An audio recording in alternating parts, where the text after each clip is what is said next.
Thank you for all the opportunities that you have multiplied far beyond anything we could ever have hoped for. I pray, Lord, that you will give us the energy that we will not get from an audience today, and remind us that we're doing this for you, not for our own glory or to look good. It's really just as our ministry. So please take what we do and make it better. Yeah. And I pray. Amen. Amen. Love you guys. Hi. Hi. This is the Bible Women's Project. This is the Bible Women's Project. We are women We read the Bible. and talked about the Bible. We read women's stories. We did not read the men's. We read the stories. We asked questions. We asked some serious questions. We want to show you what happened. Some of the questions were risky and uncomfortable. Like, not uncomfortable to hear, but uncomfortable to answer, and risky to ask them at all. Like, when was a time you directly went against God? And what will people think of me when I answer that question? It was uncomfortable. And then equally uncomfortable to think about sharing the answers with you. But don't worry, not all answers will be shared. But we'll be staying for a talk back after the show, so you can ask us more if you're curious. It's also important for you to know that every story you hear tonight is true. But not every story shared belongs to the woman sharing it. Like, has another woman ever bullied you because you don't fit the stereotype of a female? I think that Middle school, Has a woman in your life ever made a major sacrifice for you? Yeah, My mom always really sacrificed never be able to pay her. What is your unforgivable sin? And how do you cope with having committed it? we were told we didn't have to answer. And I often didn't. Except for that one. You did answer that one. Yeah, I did. The point is, what is the Bible Women's Project? Well, we'd like to show you. But we're also warning you. Some topics may be difficult. Some of these women have painful stories, or were flat out questionable, or were prostitutes, Or were used that way. Our own stories are not so easy to hear either. You may not like everything we have to say. But we were finally given the opportunity to speak. And so we're sharing what came up for us when we heard these women's stories. I just want to be heard. Maybe they did too. I just want to want to be heard. Maybe they did too. I just want to be heard. I just want to be heard. Maybe they did too. I just want to be heard. Maybe they did too. I want to be heard. Maybe they did too. Maybe they did too. Maybe they did too. You've been warned.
We all know the story of Eve. Eve and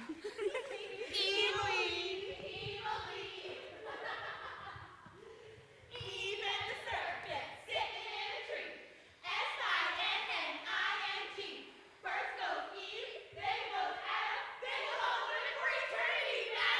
We've been told the story since we were children.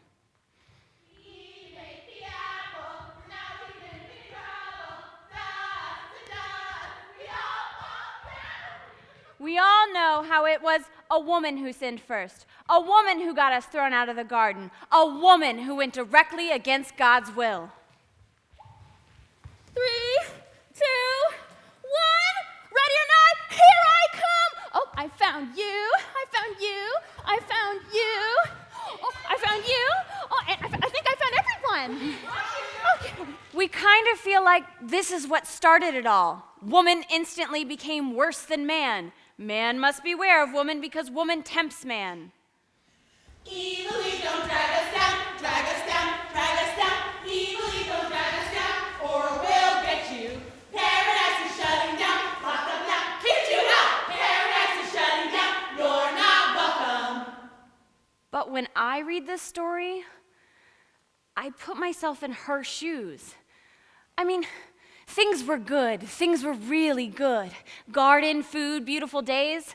I mean, I get that science tells us that it has to rain in order for things to grow, so I get that they had rainy days, but when I picture the Garden of Eden, I see this beautiful blue sky, beautiful flowing grass, heavenly sunsets and sunrises. Have you ever seen that movie, What Dreams May Come? It's like that, like an impressionist painting. And okay, so everything is perfect. And I get that she was told not to eat. I understand that. But again, putting myself in her shoes, I mean, she was innocent, right? A joyful child. If you grew up in a perfect world where nothing could go wrong, what would suddenly make you think something could? So here's what I'm wondering. Isn't there maybe in a childlike, innocent mind the belief that the authority was mistaken? And after a few days of living and breathing and being fine and perfect, that when the time came to try something new, and not out of her own desire to disobey, but after being tempted by Satan, hello, maybe she just thought, what could really happen? And so she ate. My question is, have you ever chosen to do the exact thing you were told not to do? How did it feel after you did it? It felt great. I felt free. I've never done the exact thing I was told not to do. Rules were made to be broken. My father was in the military, so I was afraid of what he'd do if I ever did anything wrong. If they told me drinking was bad, I found the alcohol. I'd say I did it because it felt like the right thing to do. It seemed inevitable.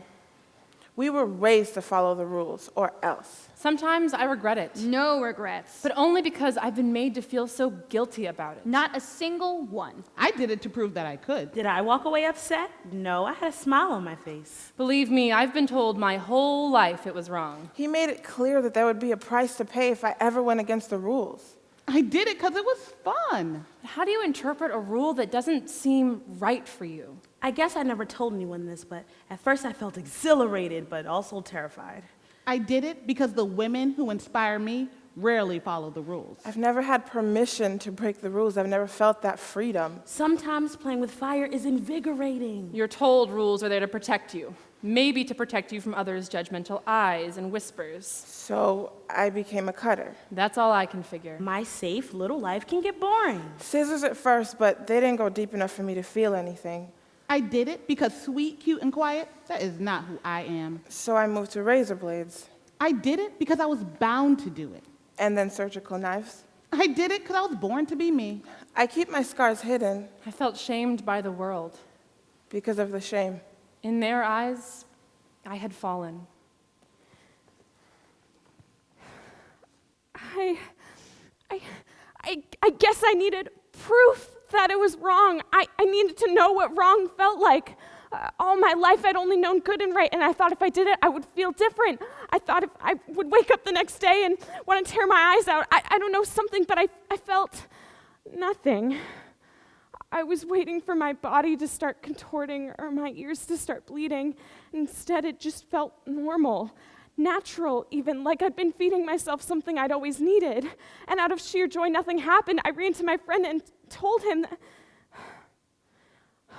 that, no one tells you is that the knowledge you gain from doing the wrong thing is the worst part. You know now what the fruit tastes like, and the feeling you get from getting away with something doesn't last, at least not if you love the person whose rule you went against. And the punishment and guilt and pain over having hurt him is enough to be kicked out of your home. On top of that, I get it, but I didn't need it. If you just let me have some time to see the sin, to feel the weight of what I did on my own, it eats away at you. It will never go away.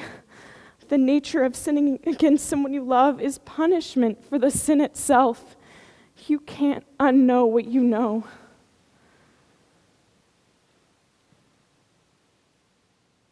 Woo! Hello, welcome to the Meshuggah Hour. I am your lovely host. Clap for me, yes. Well, tonight on the show we have something very special, very good in store for you. Are you ready? We have Abram and his wife Sarai from the land of Canaan. Oh, it's so good to have you on the show. Oh, it's good to be here.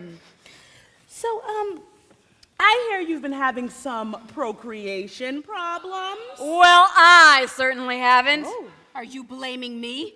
Well, you certainly haven't provided me a son yet. Well, if you weren't so busy shacking up with my servants, maybe we'd actually have some time together. I don't know what you're talking about. You were the one that brought the girl to me. Do you ever think that maybe I wasn't serious? Maybe I was hoping you would turn her down and make me feel love for once? Are you saying that I don't love you? I'm saying that you've been blaming me for your problems with God for a long time Oh, now. well, excuse true. me. Well, let's backtrack here for a minute. Sarai, is it true that you presented your servant Hagar to Abram for the procreation process? Technically. And did you not give him verbal consent to commit this act? Since when was that good enough? You would think that a marriage would be more sacred. Well, Thank you. Carrying on the family line the most sacred act of all? You certainly haven't been keeping up your side of the bargain. How dare you blame me? Seems like you've just been looking for an excuse to bed down with Hagar. I've seen the way you look at her. I don't know what you're talking wait a minute. about. Abram, did you really bed down with Hagar? Yes? And is there a result of you two lying together? She's giving me a child. So do you both have what you want at this point? Of course I don't have what I want at this point. How can I be okay? Every time I see her, I feel utter disgust. She was like a daughter to me. I raised her. She grew up in our home, which makes her like a daughter to Abram, too. Ugh. I never knew I would feel this way afterward. I just wanted a child. This whole thing got way out of hand. Well, is she still living in your home? No, she ran away. What? She has no right. That's my child. Well, I tell you what, ladies and gentlemen, the angel of the Lord found our next guest wandering in the wilderness. Maybe she can clear up some of these details. Bring out Hagar! Whatever, you don't know me, whatever, sit down. How's it going, AB baby? So, Hagar, honey, please, sit down. Can you tell us what really happened between you and Abram? Well, here's the thing. Sarai came to me and asked if I can provide a child. I'm sorry, that love came with it. Hagar, are you saying that you're in love with Abram? I mean, yes, I gave myself to him, even if I was asked to do so. Well, Abram, are you in love with your servant Hagar? Absolutely not. That's not what he said in bed. I don't know what you're talking about. Do you really want me to get descriptive? It's nothing like that. You know that I love you. How do I know that? How do I know she's not telling the truth? She's emotional. She's distraught. I mean, you kind of flipped out at her after the whole thing. I may be emotional, but I'm not a psychopath. You made me feel like I was yours, not hers. You will never be mine. Yeah? Well, neither will this baby. Oh. Hey, you're just a surrogate. It's not actually your baby. Well, this baby is half of me and not of you. Ladies? You're old, nasty, Oh, yeah? Ladies? disgusting. What You else? cannot have a Bring child it. of your own. Oh, yeah? You can get more out of Bring it. it. Bring it. Get You out forget who you That's belong all we to. have time for, folks. Join us next time when we find out what the name Ishmael really means. Thank you so much.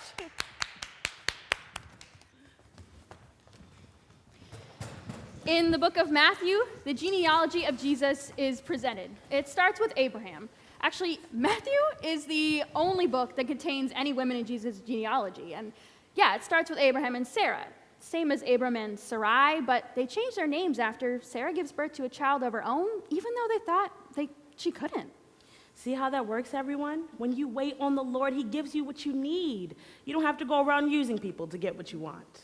Abraham, whose son was Isaac, who was born of Sarah. After his first son Ishmael, born of Hagar. A slave. She is not mentioned in this genealogy. She didn't give birth to anyone in the genealogy. Well, you're right. She was only used until Sarah can have enough faith. Well, she was a slave, and I mean for that time. Luke doesn't mention any women in the genealogy, for what it's worth. Matthew 1 through 3. Abraham was the father of Isaac. Isaac the father of Jacob. Jacob the father of Judah and his brothers. Judah the father of Perez and Zerah, Whose mother was Tamar. Story time, everyone. All right. Okay, take a seat. So Tamar's story is kind of confusing, but stick with me. Okay, Tamar? Yes, you? All right. So Tamar gets married to Judah's son Okay, but Hey, Er's not really a great guy, so God gets rid of him. Oh, Yeah. That's Fast, sorry. Now, in that time period, by law, when a woman married into a family, she stayed within that family. So Judah, as Tamar's father-in-law, gives her, as was his right, to his next son, Onan, and is like, hey, do your duty and give him children. I love how it's assumed that it's a woman's duty to have children. Well, certainly in Bible times it was. Yeah, but even today, I feel like I'm looked down upon by the church because I don't want to have children. Why do you feel that way? Well, I don't know. I mean, I guess it's all the women in leadership positions have children, and all the women ever preached about have children. And of course, the first question you're asked when you're gonna get married is, When are you gonna have children? It's like this subtle message. Yeah, it's like that in my culture too. So I'm Latina, right? And whenever someone in my culture gets married, it seems like the first question they ask is, when are you gonna have children? And when they find out it's not right away, they say things like, oh, so you're doing it the American way. Well, Tamar does her duty like the Bible woman she was, but Onan does not. You see, he pretty much knows this kid won't be considered as his own, and so he just hang on. Ooh, spills his seed on the ground. Whoops. Yes, and God's like, you're done, so he gets rid of him too. Yeah, nice.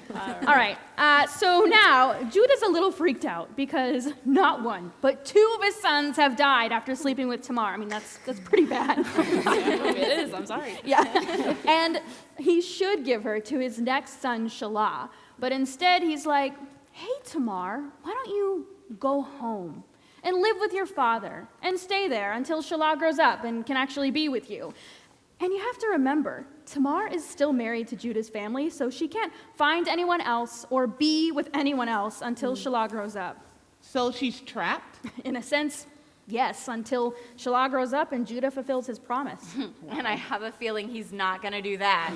Hang on. Okay, so time goes by and no Shelah. And after a while, Judah's wife dies. So when he's done grieving, Judah goes to Timnah, where Tamar lives. Oh, so he's going to go fulfill his promise. Okay, so hang on. So he goes to Timnah, and Tamar, who by now has figured out Shelah is never coming to get her, hears that Judah is coming and disguises herself as a prostitute. Hiya, big boy. Well, hello there. Come now, let me sleep with you. Come now, let me sleep with you. And what will you give me to sleep with you? I'll give you a young goat from my flock, he said. I'll give you a young goat from my flock. And will you give me something as a pledge until you send it? What What pledge shall I give you? Your seal and its cord, and the staff in your hand. So he gave them to her and slept with her, and she became pregnant by him. Magic sheet, magic sheet, magic sheet, magic sheet, magic sheet, magic sheet. After he leaves, she removes her veil and puts her widow's clothes back on again. Now, to make a really long story short, Judah eventually finds out that Tamar is pregnant, which of course could only mean that she prostituted herself, right? So he's really angry and goes back to Timnah to confront her. You will be burned to death.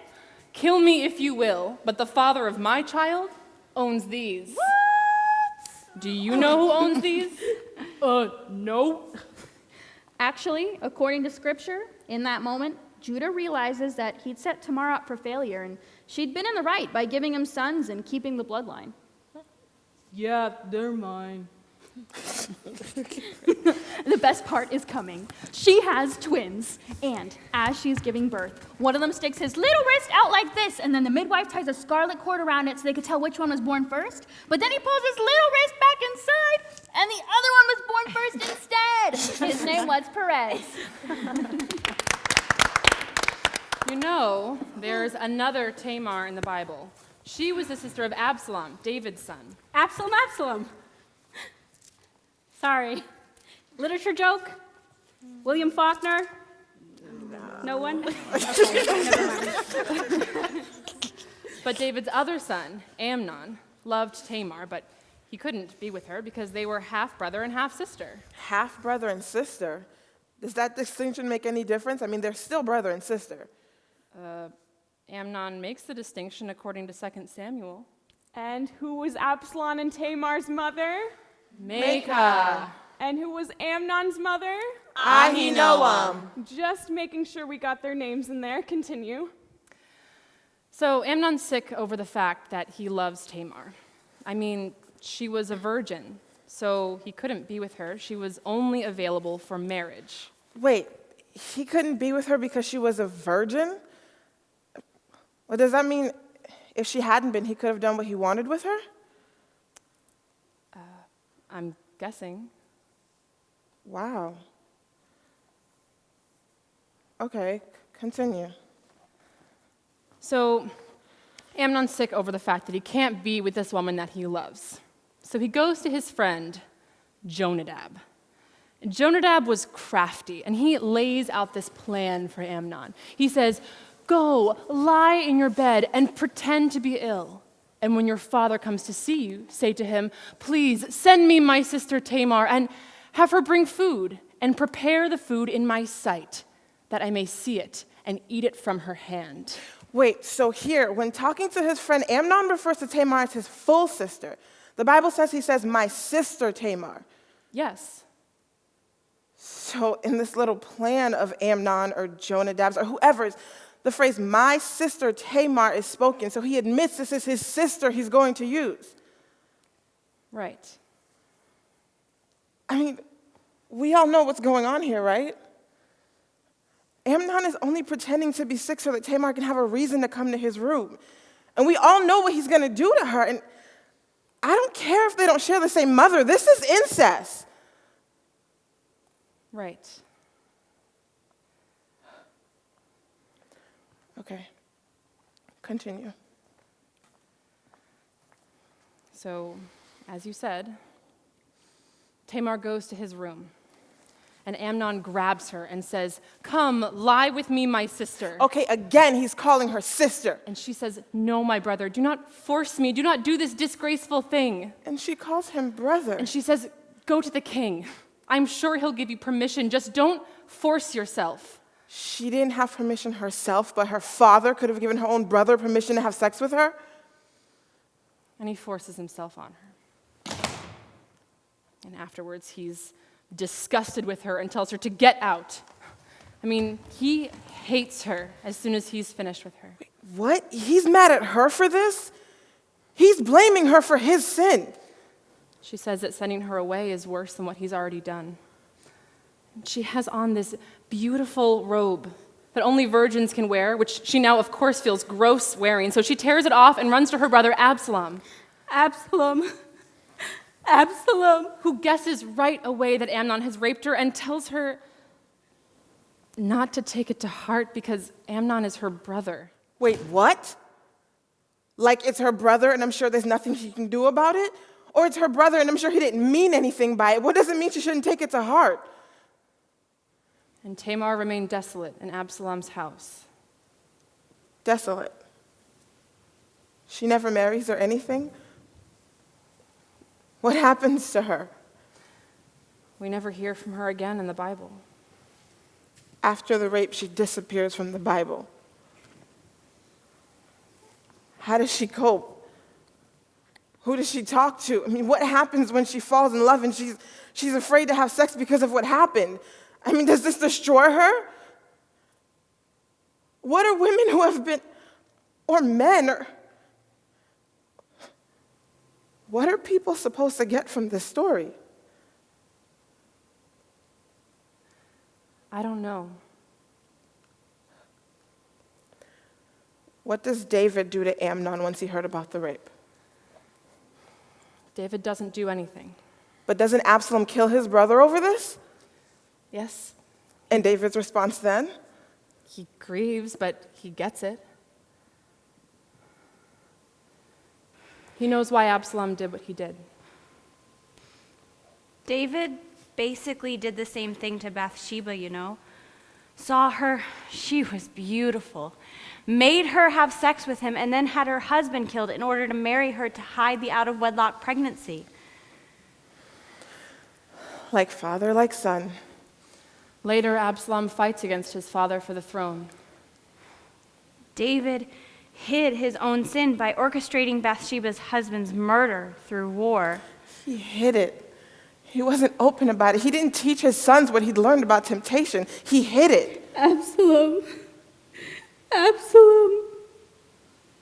What if David had just taught his sons from his own mistakes? And tragically and ridiculously, Absalom's hair catches on a tree branch while he's riding out to fight his father, and he's left hanging there. I mean, if David had just shared what he'd learned about lust and rape. But the Bible doesn't say David raped Bathsheba. Did she have a choice in whether to have sex with him or not? No.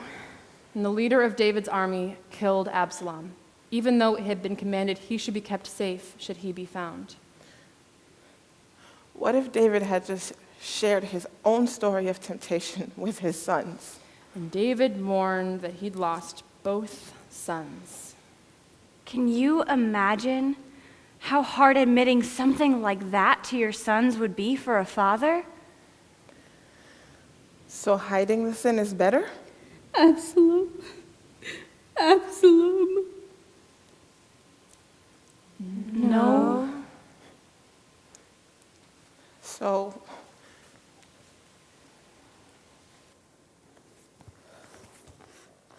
Welcome back from that commercial break, ladies and gentlemen. We've come down to the end of our Miss Persia pageant. As you know by now, it's been a year since the beginning of our little pageant when our king demanded for a new queen. Women from far and wide answered the call, and we've come down to our top 3 contestants. So let's hear it for Miss Persepolis and Miss Babylon. And finally, Miss Tribe of Benjamin. For those of you just tuning in, can you cover your ears? For those of you just tuning in, Miss Tribe of Benjamin's real name is Hadessa. But should she win tonight, she'll have to change her name to Esther because, well, our perfect little Gentile land won't stand for a Jewish queen. So sad. Don't worry, I'm going to save the Jews. You can uncover your ears now. Thank you. Now let's review the ladies standing in the remainder of the competition. We recently lost Miss Souza and Miss Asher after the veil removal category when our king just decided they weren't pretty enough. All 3 finalists failed the silence category when our king demanded they remain silent and not one of them could. I have things to say. I'm intelligent. I am interesting. Isn't that just like women? Am I right? Originally, we were going to have an interview portion, but our king has decided he does not care what his queen thinks, only that she comes to him when he demands. Sort of why our last queen's no longer here. Poor Vashti. So sad. Instead, our king has decided he see who can get to him the fastest when he calls for them. That's why we watch them race tonight. So, ladies, I'll have you walk over here to start your race to King Azarus. Just a reminder, ladies and gentlemen, even after the winner of the race is named, she will still have to go through the magic sheet test to officially be named queen. Otherwise, our second and third runner-up are still in it. Okay, ladies, on your marks, get set, go.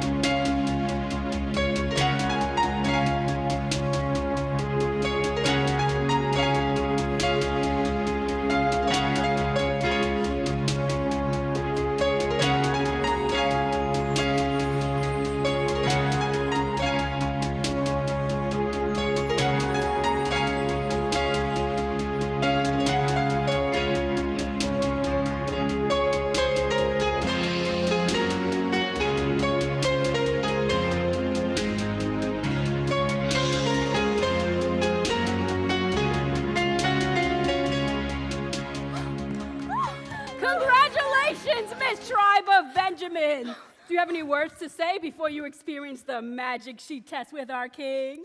Yes, I would just like to say thank you to my cousin Mordecai, who is also not Jewish or planning on saving the Jewish people, nor am I, for bringing me here tonight. I would also like to thank the ladies in the King's Harem for supporting me.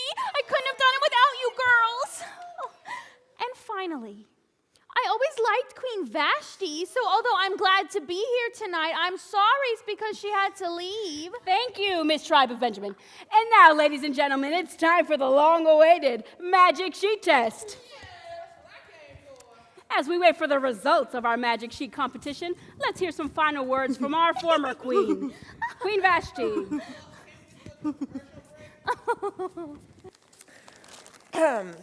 Dear Persians, I just want to say good riddance.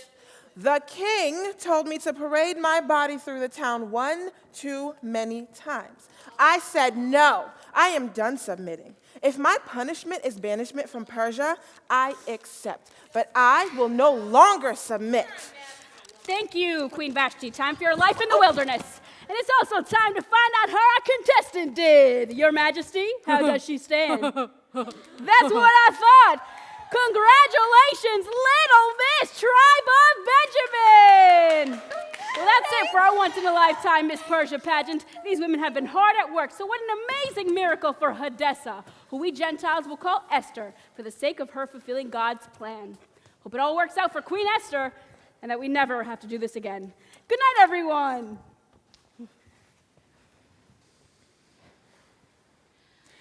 It was Miriam. Who saw her little brother Moses placed into a basket. It was Miriam. Who watched as Pharaoh's daughter pick him up out of the basket. It was Miriam. Who sang and danced a song of celebration with tambourines as the Red Sea parted. It was Miriam. And Aaron. Who told the Lord that they deserved just as much as Moses was getting for all their efforts. It was only Miriam. Who the Lord punished with leprosy. Leprosy. For 7 days. How would it feel to be Miriam, being the only one punished after all you've done? Machine.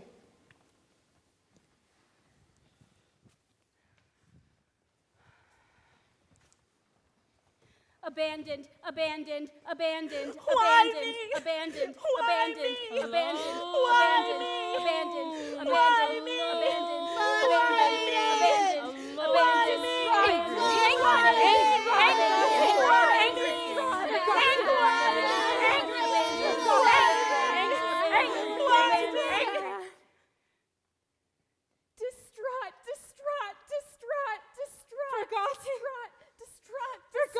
Angry, angry, angry, angry, angry, angry, angry, angry, angry, angry, angry, angry, abandoned, angry, abandoned, abandoned, abandoned, abandoned, abandoned,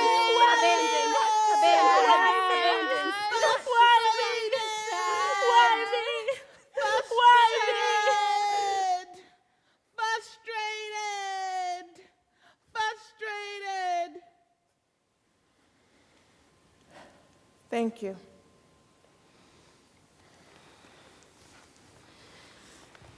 So I had been asked several times, who's your favorite woman in the Bible? So I started reading up on some of the stories of the women in the Bible. Growing up, I've heard of Eve, of course, and there's Mary and Delilah, and Bathsheba is in there as being known as yet another woman who was to blame for tempting a man. And then there's Lot's wife, so again, bad, salty lady, no. And so here I am, a Christian, and what role model do I have? So I found the story of Abigail incredibly exciting and relatable. Her husband Nabal is a jerk, okay? And the Bible says that he drinks and is in high spirits, and Abigail knows not to bother him during those times. Now, should we take this to mean that he's an alcoholic and he gets high and therefore he can be abusive? I don't know, but I think it says a lot that the Bible mentions that she knows not to bother him when he's like that. So anyway, David's on his way to kill Nabal and all the townspeople and probably take Abigail as a slave afterwards, all because Nabal, the jerk that he is, refused to give David's men food as a thank you for David's men protecting Nabal's men, okay? And so here comes King David, riding into Nabal's land to show Nabal who's boss, and Abigail, even though she knows it's against the rules to go against her husband's law, she goes and grabs as much food and provisions as she can carry, and she runs out to King David on her own. She bows down and she apologizes for her husband's stupidity. The Bible says that David is so moved by this that he simply thanks her and returns home. But when Abigail gets home, she can't even tell Nabal what happened because, shocking, he's drunk and high, or whatever we read that to mean. But the next day, when she did tell him what happened, the story says that his heart turned to stone for her for 10 days. The story just goes on to say that shortly after, Nabal is taken from this world by God, and King David swoops down and sends for Abigail to be his new wife. But guys, here's what I want to know. What was Abigail's life like for those 10 days? I grew up in a broken home with an abusive, alcoholic stepfather. A few of them, actually. 10 days? I often felt like I was the mother of my brother, like I had to take care of him. So of course, growing up as a kid, there's lots of rules you have to follow, but when you have an abusive stepfather and a mother who blames you for the abuse, you just have to break the rules sometimes. You have to. And I guess I always felt kind of guilty about that because, of course, the Bible says to honor your mother and father, but when you know that something is wrong and that something is your mother, how do you honor that? And how do you live with the guilt of knowing that you broke the rules, even if it was to protect your brother? So that's why I like the story of Abigail, because she went directly against her abusive husband's rules, and she saved her town and all the people in it, all the people who were doing the right things in the first place. Each week we met. We read the Bible. We each brought a story of a woman from the Bible. We read it and we asked questions about that woman's experience. And each woman wrote an answer. We asked questions that made us think about the stories in terms of our own lives. We asked some serious questions. I was happy the questions were asked at all. Someone asked, has anyone ever failed you in your life?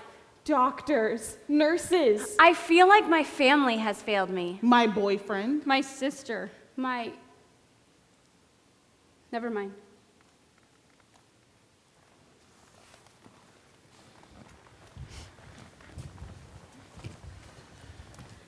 Oh, the wind, it is a song that harbors through the winter. This is the story of Jephthah's daughter. Oh, the sail, it is a door that bids the song to enter. Jephthah was at war with the Ammonites, and he told God that if he would give him the victory, he would give God a great sacrifice. And let us sail the sea, good friend, and let us sing together. The singer lasts the season long, while the song it lasts forever. Whatever comes out of my house to greet me after my triumph, Lord, I will give to you as a burnt offering. So, Jephthah wins and returns home. But guess who comes running out the door to greet her loving father? Oh, the wind, it is a song that harbors through the winter. Oh, the sail, it is a door that bids the song to enter. Jephthah's daughter was innocent, an only child. She came out of the house so happy, dancing and singing with her tambourine. Jephthah, of course, was destroyed. He tore his clothes and he cried. But Jephthah's daughter did not fight the vow her father made to God. She sacrificed herself. And let us sail the sea, good friend, and let us sing together. The singer lasts a season long, while the song it lasts forever. Before she died, Jephthah's daughter asked her father if she can spend her last few weeks in the hills with her friends. She knew she would never marry, never know love of that kind, so she chose to mourn in a safe place with other women. Oh, the wind, it is a song that harbors through the winter. Oh, the sail, it is a song that bids the song to enter. Still to this day, Jewish women commemorate the sacrifice made by Jephthah's daughter. They leave their houses and go out into the hills, sing and dance to remember her. And let us sail the seas are thrown, and bids the sing together. The singer sails the seas and roll, while the song is last forever. The singer sails the seas and roll, while the song is last forever. The singer lasts the seas and long, while the song it lasts forever. A woman once told me this story. And I often think, would I have heard the story of Jephthah's daughter otherwise? Does it take women to pass down the stories about women in the Bible? What woman will be brave enough to share stories with me? And what other stories about women do I need to know? And what story should I share? Oh, the wind, it is a song that harbors through the winter. Oh, the sail, it is a door that bids the song to enter. And let us sail the seas are thrown that bids the sing together. And let us sail the seas and roll, while the song is last forever. The singer sails the seas are thrown, while the song is last forever. And oh, the sail, it is a door that bids the song to enter. And let us sail the sea, good friend, and let us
Day 3. Today I have stopped crying. I can't anymore. There's a hollow ache inside my chest, and I just want to hold and comfort, but there's no one for me to care for anymore. My sons, their bodies hang above me, and I thought I would cry to look on them again, but nothing. So I scream. They deserve a proper burial and not to rot like common criminals in the sun. They deserve life. Day 8. I have not eaten for a few days. I feel selfish for wanting food, to focus on my hunger and forget about my sons. I'm tired too. My bed of rocks has left me sore and bruised and stiff. The sun grows hotter too, and I feel at times I will faint from the sun's glare. Perhaps I am dead, and this is my hell. Day 15. A few women came by today to give me food and water. They tried to sit and mourn with me, but I did not respond to them. They cannot feel this dagger stuck in my heart. I drink the water, but the stench, the horrible smell of decay is so strongly caked inside of my nostrils that I cannot bring myself to eat. Day 17. The vultures have been circling, and I have a stick to beat them away, but I'm getting so tired. When they attacked today, I only had the strength to protect my own sons. I am ashamed that I could not guard the others. Day 37. They tried to force me back to the city today. I never expected to fight off men when I came out here. But when they grabbed my arms, I kicked and I screamed and I scratched just like the animals I had been battling. Soon let go of me. The soldiers let go of me, and he led the others away. And made them unique and beautiful, and whether made I them my should laugh darling or sons cry. have rotted away. Harmony no longer tells jokes and makes faces. Mephibosheth will never fight in the glorious battles he always dreamed of. No one will ever know that Harmony used to secretly take care of injured animals, or that Mephibosheth never felt worthy enough to be his father's son. I feel cheated for them. I feel They will cheated never for grow them. into men, They will never never marry, feel never cheated have for them. children of They their will own. never grow up into Never men, have never children. marry, I will never never have know children what of their could have own. been. I will never know what could have been. There are no more days to count. David has repented at last. He has cut down my sons and the others and has buried them and Saul and Jonathan together in the family tomb. It's raining now. My dry skin drinks up the cool drops. I have won a small victory today. So small, I think perhaps it may never be known. But I do not need praise or recognition. I do not need David's apologies. I only want to rest now and see my sons when I wake up far away from here.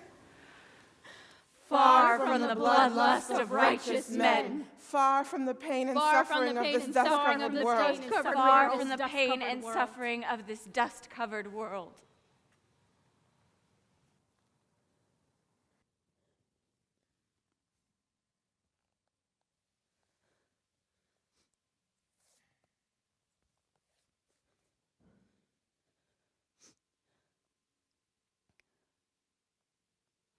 I am done here and want no more of this.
Matthew 1, 3 through 5.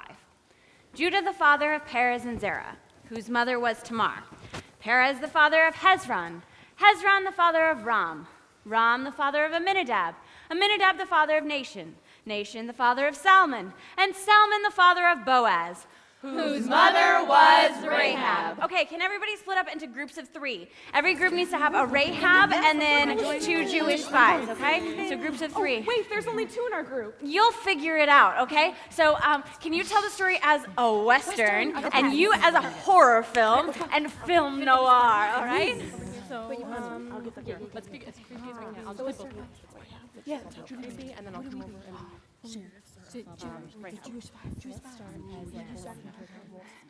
Okay, everybody ready? Yeah. Here we go. Western.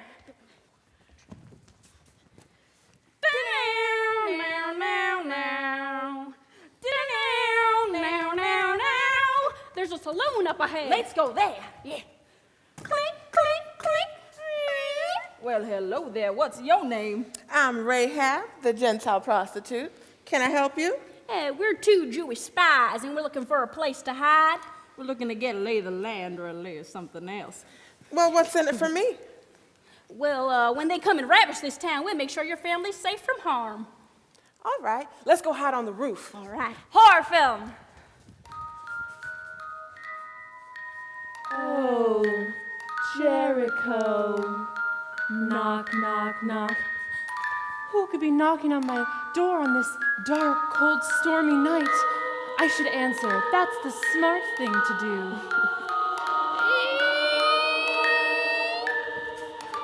We need hiding.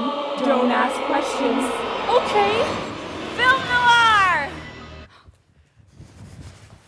Knock, knock, knock. Ooh. Hello? Hello, I'm a Jewish spy looking for a place to hide. Really? Can I come in? Yes. Which way should I enter? I'm not picky. Hide quickly. Western. Dun, dun, dun, dun, dun, dun, dun, dun, dun, dun, dun, dun. Clink, clink, clink. Well, hello. We are 2 Gentile sheriffs. We are Gentile and we are sheriffs. We're looking for 2 Jewish spies. Have you seen them? Oh, a couple of gentlemen did come by here today, but they left me lonesome. And which way do they run off to? They went that way. Thank you, ma'am. Film noir. Knock, knock, knock. Oh, yeah. You seen 2 Jewish spies around here? 2 Jewish spies? No, I'm sorry. Tonight I've seen an Italian sausage, a couple of Swedish meatballs, and a very dirty Canadian. But no Jews, I'm sorry. I'll see you tonight. Later? Of course. Bring cash. Of course. Yes. Horror film. Knock, knock, kick. Gentle film noir. Get on top. Horror film.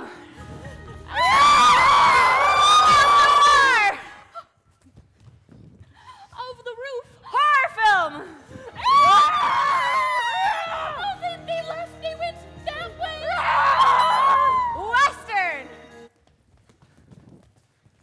Oh, a couple men came looking for you. It is no longer safe to hide here. You should go hide on the hills for 3 days. But before we leave, take this scarlet cord and hang it outside your window, and we'll make sure your family's protected. But if you're telling us, deal's off. Oh, I never go back on a good deal. All right, Horror film. She's a horror film. Go away. 2 Gentile monsters came looking for you. You have to hide.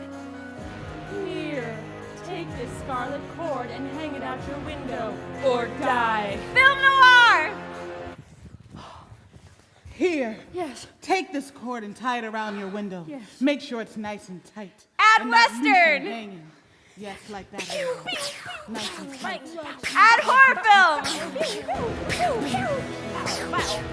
Scarlet like blood. Rahab, come back, Rahab. Here's looking at you, Rahab. Give them a round of applause, and they do a great job, everybody. Wonderful job.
Adonai, Jehovah Jireh, I come before you as your humble servant. Remember me. Hi, Hannah. I know that you can provide all things. Are you Will praying? you give me a son? Oh, for a baby. If you give me it's a not son, gonna happen, Adonai, Hannah. God doesn't give I babies will to sloppy give him seconds, Hannah. back That's to right. you. Our husband might love He you will more, Hannah, but worship he's you wrong in your because you're a temple. real No woman, rest Hannah. will ever be You're as I empty on the said. inside, Hannah. You're not a real woman. Wait a minute. Wait a minute. Okay, I get that Hannah's like super important because she gives birth to Samuel and had this amazing faith and all of that, but why does Peninnah have to be the bad guy? I mean, she was Elkanah's first wife, and then along comes Hannah, who he likes better even though she can't give him children. She bullied her. She bullied Hannah. She made fun of her for being barren. Don't you think that's defensiveness for being rejected? I think most wives in that time figured they weren't going to be the only wife. Oh, so she's not supposed to have feelings the same way we'd imagine any modern-day woman to have feelings? About what? About being the first love and then seeing your husband choose another. Yeah, even if she knew it was a possibility. So you think Peninnah was projecting her husband's anger for her husband choosing a new wife onto Hannah? Yes, that's exactly what I'm saying. Didn't we just go through this with Sarai and Hagar? Even though Sarai wanted her servant... Slave? Slave. Even though Sarai wanted her slave to sleep with her husband and arrange the whole thing in the first place, she still got so mad at Hagar that Hagar ran away. Can I just say something? Doesn't it strike anyone as interesting that Hagar ran into the angel of the Lord on her way out of that situation? And the angel of the Lord sent her back? I mean, I've always seen angels as being on the side of the victim. And here Hagar is, who's raped as a slave, mistreated by her mistress, after her mistress arranged for the rape in the first place. And God tells her to go back and submit. I'm just saying, I struggle with this as a black woman. Am I alone? No. Then can we talk about this?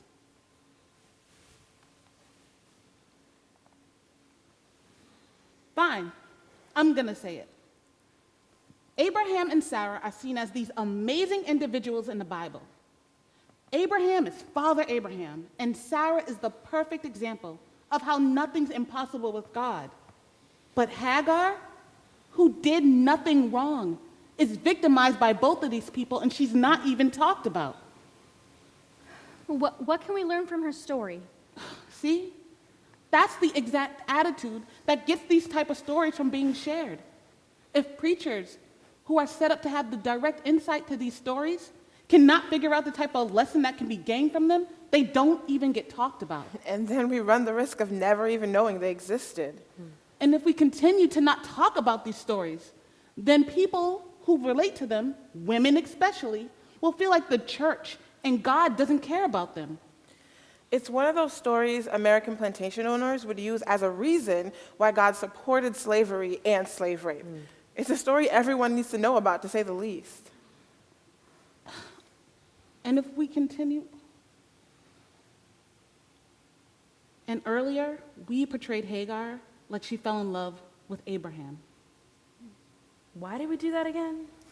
We were just trying to be funny. And everyone laughed. All I'm saying is we cannot continue to bury these type of stories under the rug just because it makes it difficult to explain faith. It makes people feel like their traumatic experiences should be buried. I think it's important that we come together over these kinds of stories, since historically, women have been each other's enemies. I mean, look at Hannah and Peninnah, Sarai and Hagar. Battles between women always feel like they're over having children. Yeah. We rejoice over stories like Abigail because after all she went through with Nabal, she gets King David as a prize. Yay! But there were others before her that we completely ignore. I mean, she was David's what, 5th wife? 6th? After who? Michal and Ahinoam. And the others? Micah, Haggith, Abital, Eglah. Just making sure we got their names in there. Continue. Well, then there's Rachel and Leah, sisters who were turned against each other by their father and their husband. And then, even though Leah produced many children for Jacob, he still favored Rachel, and she couldn't give him any kids. Leah could not get a break. And who were the two slaves of Rachel and Leah who got their bodies used because their female masters couldn't produce children? Zilpah and Bilhah. Thank you. Thank you. We asked some serious questions and heard some serious answers. Do you know how ugly I feel? We had some difficult conversations. I feel like Leah. Weak eyes, a little overweight, made to believe that a guy was interested in me, only to find out he was just using me to get to the girl that he really wanted.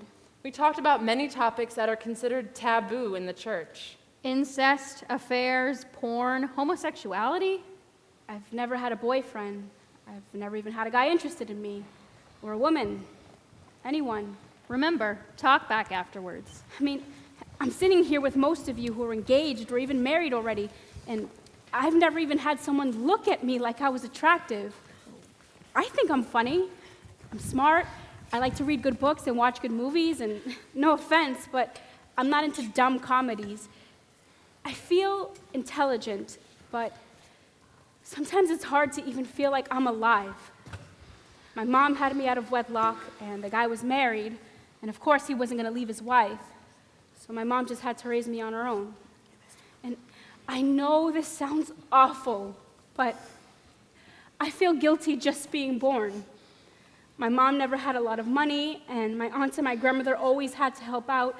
And don't get me wrong, they never made me feel guilty for it. But I just feel like that's money that they would have had if I hadn't been born. So when you ask me what my unforgivable sin is, it's being born. You promised me someone else. And as a testament to that sin, I'm not attractive. I worked 7 years for the other one.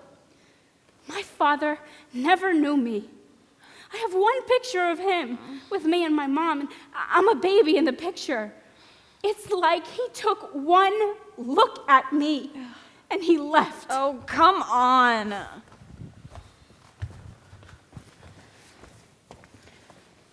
Okay, so I have 7 chins.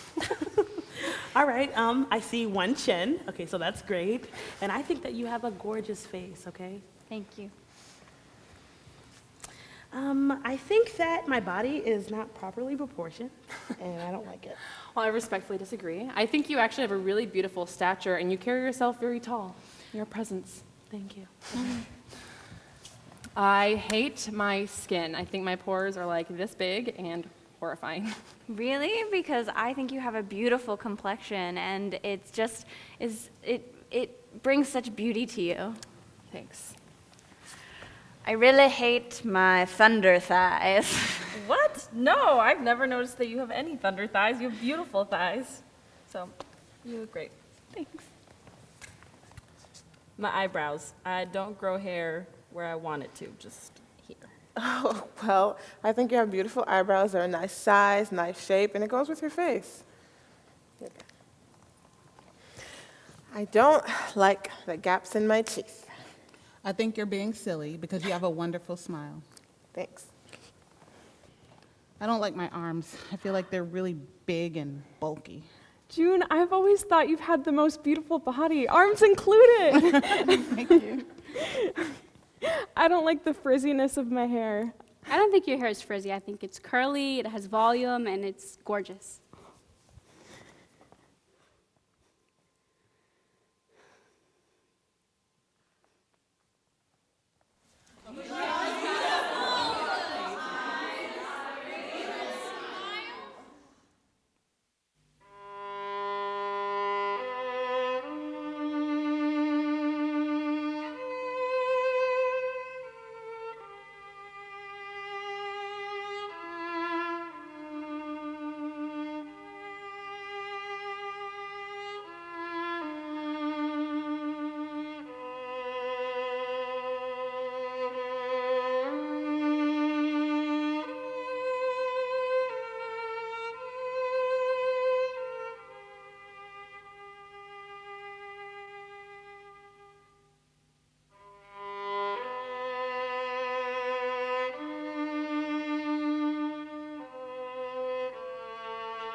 Matthew 1, 5 to 6a.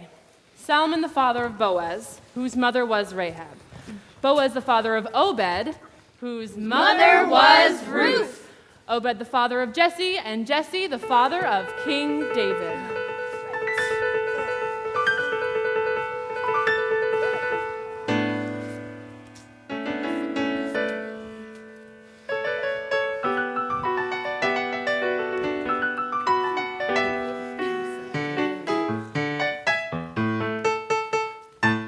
Look, there they go, look, they are leaving Moab to settle down in Bethlehem. Ruth isn't from that town, but she just would not back down. So she's with Naomi, who'll try to care for her. My name is Ruth Naomi's daughter-in-law. I am a mother, yes I am. We're here in Bethlehem to try and find some land so we can eat and rest and make a plan. God, I wish my sons and husband hadn't died and left their wives with no man. Opa, return home like I asked her, but Rose insisted that she stay. She won't leave me be. Look, there they go, the women with no husbands. They better not come take our men. We're astonished that Ruth's here, because she doesn't know a soul. Don't know what she thinks she's doing here. Oh, what will happen while she's here? We're nervous that she's living here. That Ruth. Now, Ruth, you're a stranger in this land and you have no husband. I know it'll be hard, but you need to find work to provide food for our table. Yes, Naomi. Where should I go? What should I do? Join that group of women over there threshing grain. But be careful of the men. They have wandering eyes. Yes, Naomi. Who is that? That's Ruth. She's Naomi's daughter-in-law. Yeah, her husband died. And instead of going back to live with her family, she decided to stay with Naomi. What a brave act. Man, you should introduce yourself to her. Yeah, Come go on. over there, go over there. Oh, no, man, I don't know what to say. What am I going to say to her? Oh, come on. Oh, I know what you're going to say. Okay. You're going to say, hello. Then you follow with, my name is Boaz. Yeah. Tell her this is your land. Yeah, and then you're going to chew on some root, because it'll make you look cool. Plus, man, your breast Yeah, stinks. yeah, that too. Come on. I'm Boaz, here's my land, work for service in the common. Food for families, either small or grand, I heap glory on them all.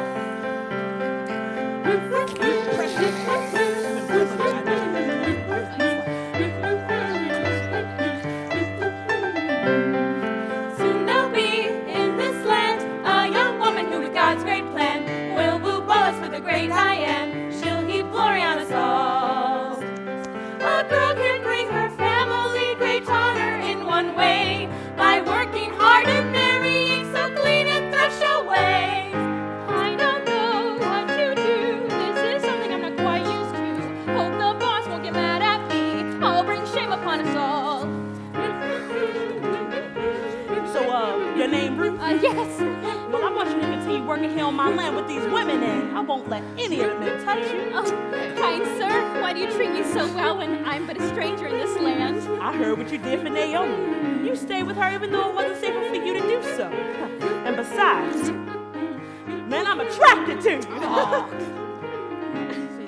Man, oh man, what was that? Can you believe I just blurted that out? I can't imagine what she thinks of me. I brought down shame upon us all.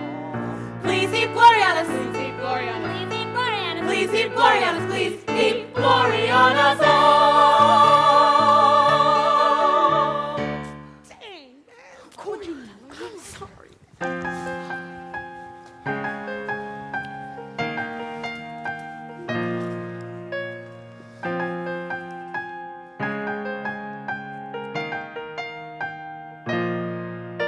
The moon shines bright on the sand tonight. Not a footprint anywhere. A lifetime of losing heart.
bits of grain, something big enough to be. That's how I'll show her my esteem. Men of God, we are the most chivalrous men of God. We always make the ladies want men of God. I'll improve with my manly manners, and then she'll have some food. Men! We're so tough right now. Oh, woodland friends, you should have seen Boaz. He's so strong and handsome and kind. There's nobody like him anywhere at all.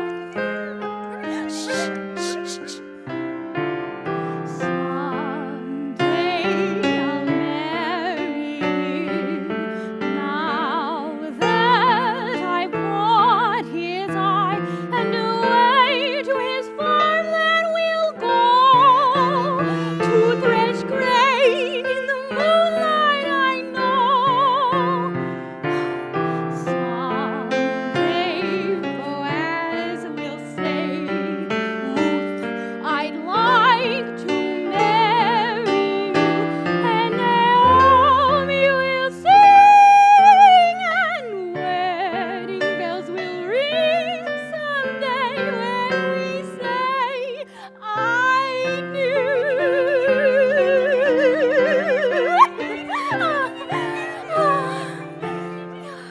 Goodbye. Now, Ruth, it's time you find a husband. You cannot stay here forever. Oh, but I don't want to leave you all alone. Who will take care of you? Never mind you about that. I never should have made you feel like I needed you so badly. My bad. Oh, but who will be my husband? Boaz, who is our family on my husband's side. Well, he's been giving you the eye, and if I'm not mistaken, you like him too. Okay, yeah. Okay, let's put some perfume on you. Okay, whew. And tonight when Boaz is sleeping, you're gonna go in and you're going to, you'll uncover his feet. Huh? He'll pretty much tell you what to do next.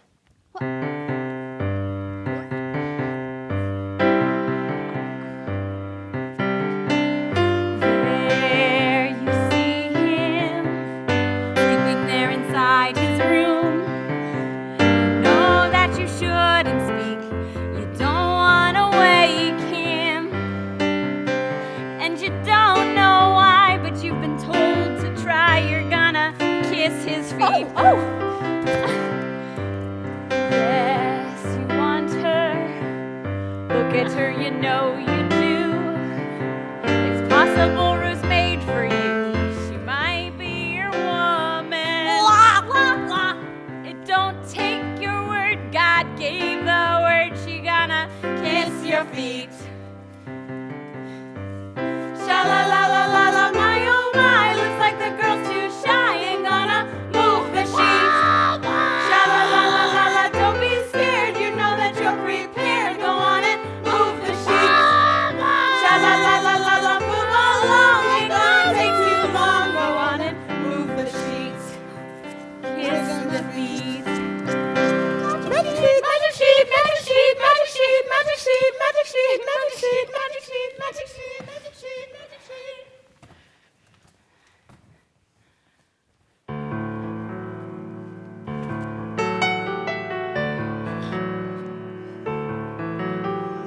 I have now kissed your feet.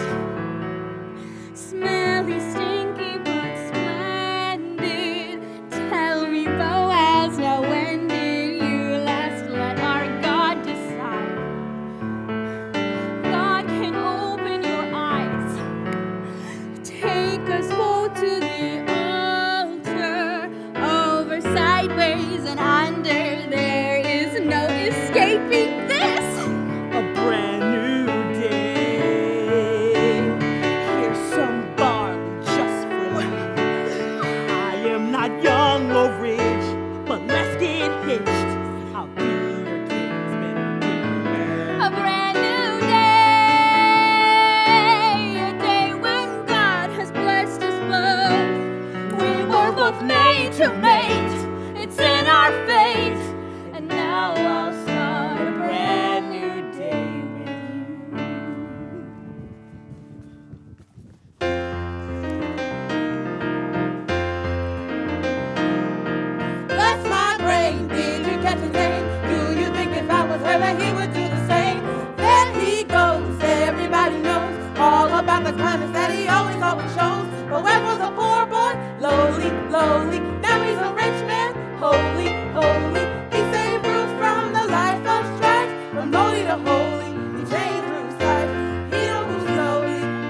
gentlemen, it is with deepest pride and greatest pleasure that I bring to an end our little musical. There is one scene left before intermission, and that will bring us to an end of the Old Testament. But first, let us finish the story of Ruth, for it is through her that Jesus will eventually come into being. You see, Ruth gives birth To a son, Naomi shouts, my sorrow's done, and my family line is once again restored. Oh, bed will lead to Jesus, and he'll come redeem us, be our Lord. Christ our Lord, Christ our Lord, he'll be Christ our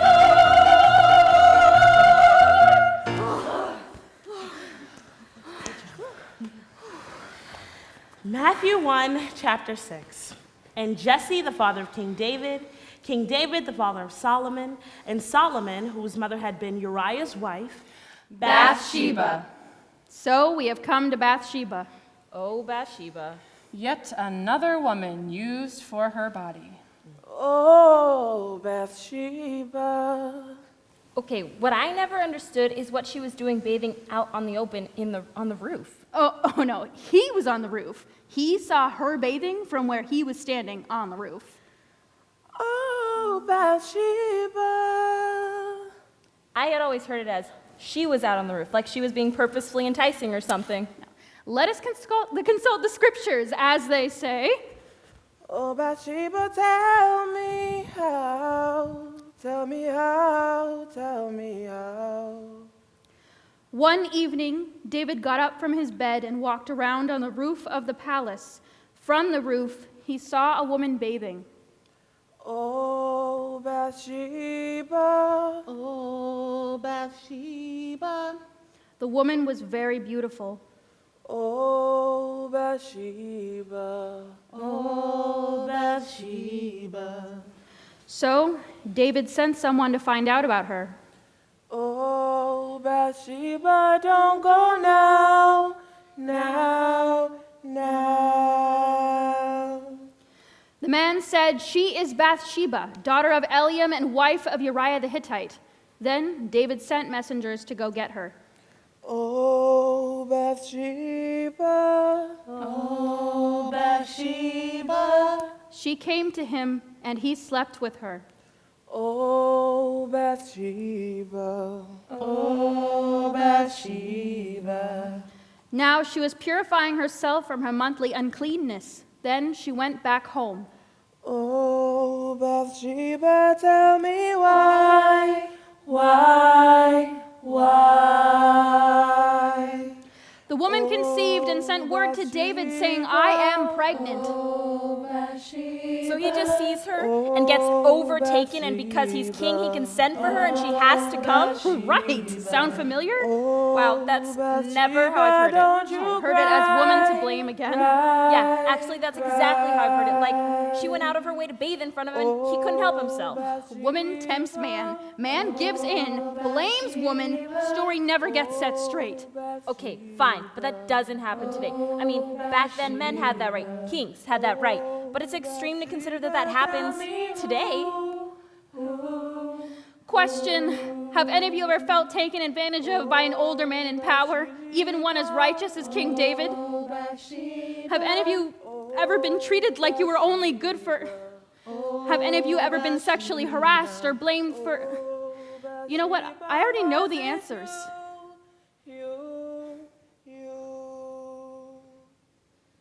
Oh, Bathsheba. Wait, I want to answer that one. Oh, Bathsheba. It's not the time or place. Oh, Bathsheba, tell me why. Are you silencing us? Oh, Bathsheba. I'm protecting you from... Oh, Bathsheba. Wow. Oh, Bathsheba, go and cry, cry, cry.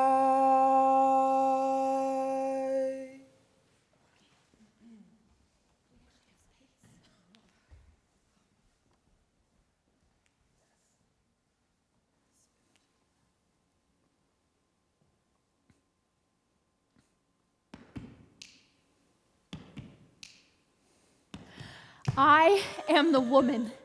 I am the woman he came to.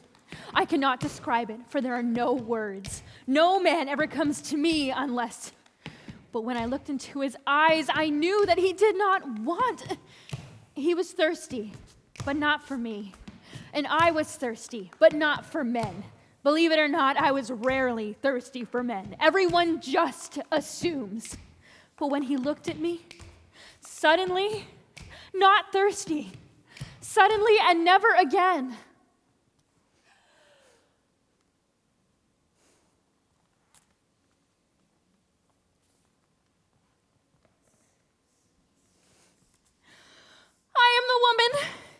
I am the woman who was brought to him.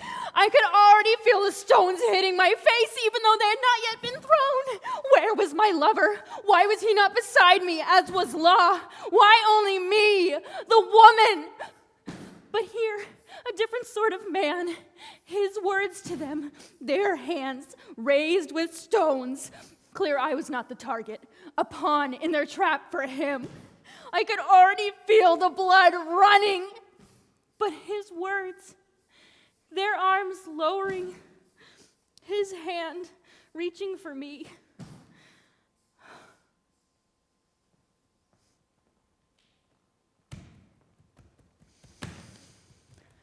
I am the woman. I am the woman who sought him. I had endlessly felt the blood forever flowing, and I knew. I could not speak words, but I knew if I could just touch him. He knew. He felt it. His eyes, he saw. He looked at me, and we knew. I could feel the flow stop. He saw me, and I knew.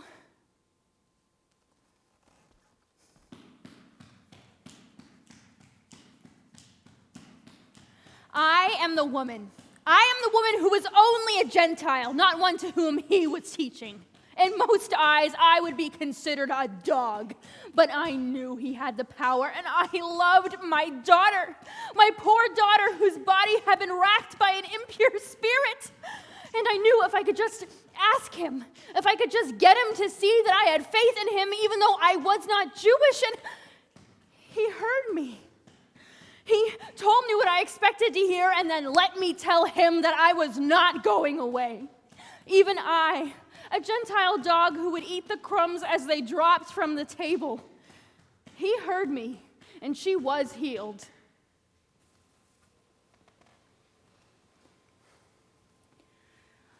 I am the woman. I'm not named. I am the woman. Everything I knew I should not touch him, but I am the woman. seeing him, My I cried. name is I'm the Zoe. woman He's who's only no son one of had God. ever noticed God me had before, no one left, but I and he could heard not my stop cries. crying. He heard my cries. We are women. Hear our stories. He wants them to be heard. It's because of him our stories have been preserved. It's because of him that we have hope beyond what life gives us. It's because of him. He saw me. He saw us. Touched me when no one else would. His hands. His blood. Looked at me when everyone else looked away. Or didn't see at all. Listened. Listened. Listened. Listened. Listened. Listen. Listen. So I'm guessing you haven't heard the story of Rhoda. Hey everyone, Peter's here. I hadn't. No one ever preached about her when I was growing up. Peter, please listen to me. If they had, well, maybe I wouldn't feel so alone and, well, feeling alone. Anyone? When Peter's in prison, there's a huge group gathered at Mary's house, just one of the many Marys. And they're all praying, probably praying for Peter to be released from prison somehow. Hello? Peter is here at the door. Suddenly, a knock. Is no one hearing me? Rhoda, a damsel, not in distress, just young and unmarried, goes to the door. I cannot believe this. And Peter's outside like, let me in, let me in. So now we're pigs? Rhoda's so excited. I mean, it's Peter. How's he here? He's supposed to be in prison. but she knows it's him. She recognizes his voice. I know it's him. I recognize his voice. But before she opens the door, she runs back into the room where everyone's diligently praying and says, "Peter's at the gate!"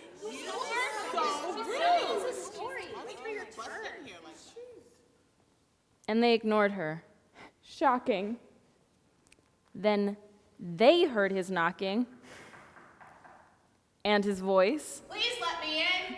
And opened the doors for themselves and saw Peter standing at the gate.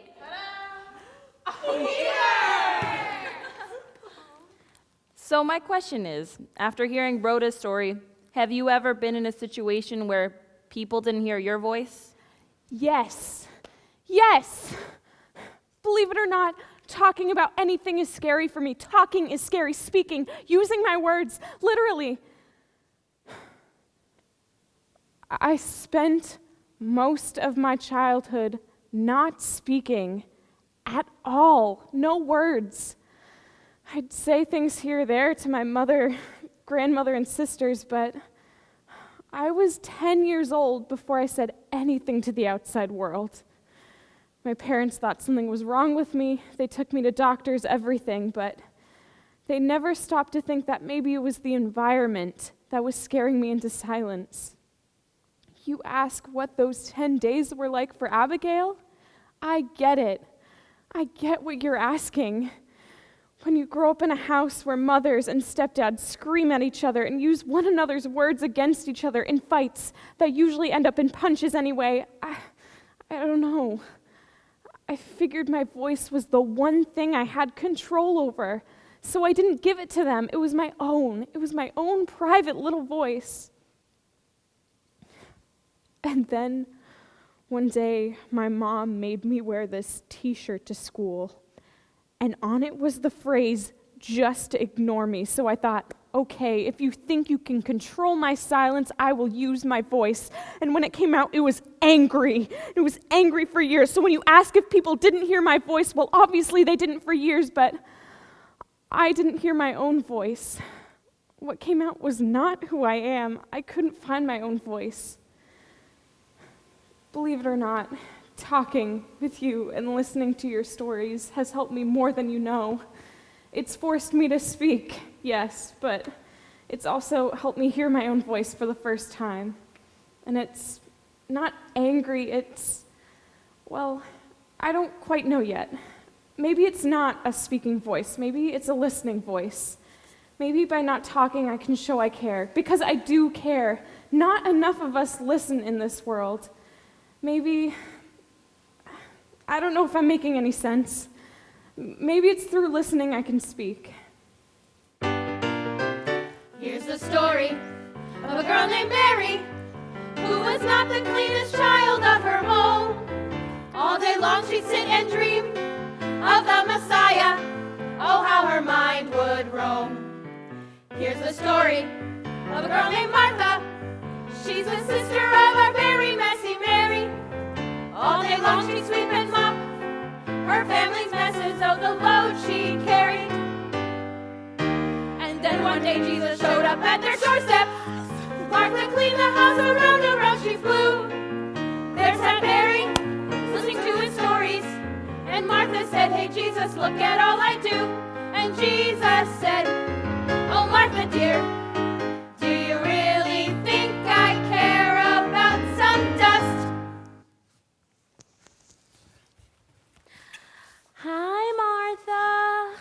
Mary, watch where you're going. I just cleaned the floor. Oh, sorry.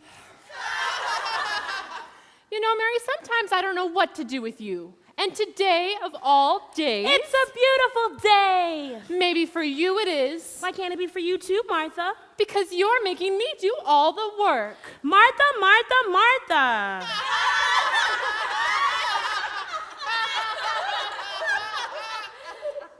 You don't have to do work. It's not that big of a deal. Oh, you'll never understand. I'm definitely more of a Martha. I see her as a details person and Mary as a big picture person.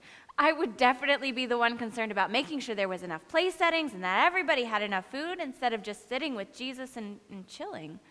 Well, I relate more to Mary. I've loved to always just sit and listen to people's stories. I mean, there's so much you can learn from someone if you just take a moment to listen to them. Ding dong.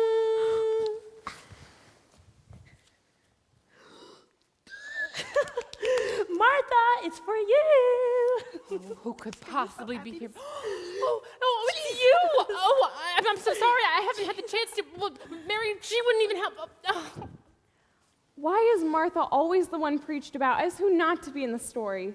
Okay, so Jesus gently points out that he is not someone she has to clean for. How is that saying she's thinking about the wrong thing? Maybe Jesus is just gently pointing out that this is a way to measure who your true friends are. They're people you don't have to clean for. I know a lot of women who could use that as the message, not the typical one preached about. Martha, it's not too late. Come, sit. Here's the story of a man named Lazarus who was so sick that he finally up and died. Mary and Martha, his two sisters, got mad at Jesus, so they cried and cried. And Jesus told them to just calm down. He needed to prove he was the Son of God. Oh, Martha, why didn't he come? I thought he loved us. Mary, he has come to town, and he wants to speak with you. With me? I won't tell you what he already told me, but it's going to make you happy. If you would have been here, our brother would not have died. I already told him that. Oh. But I thought you loved him. And Jesus wept. Look how much he loved him. But then, why? Like Martha, I've often been chastised and told that I'm focused on all the wrong things. Like, I'm not seeing things in the right light. Just have faith and keep quiet. But what doesn't get honored, in my opinion, is this moment, when both of these women actually challenge Jesus. Neither Martha nor Mary sit back demurely and let their brother's death be just that. They flat out blame him. They don't question him. They knew that Jesus' presence would have made everything better, so they call it like they see it. And their accusation is actually evidence for the fact that they know his power. They call him out, and get this, he doesn't silence them. He has an actual conversation with them about why he needed to do this. And then he raises Lazarus. So, why do women get chastised for speaking their minds? Take away the stone.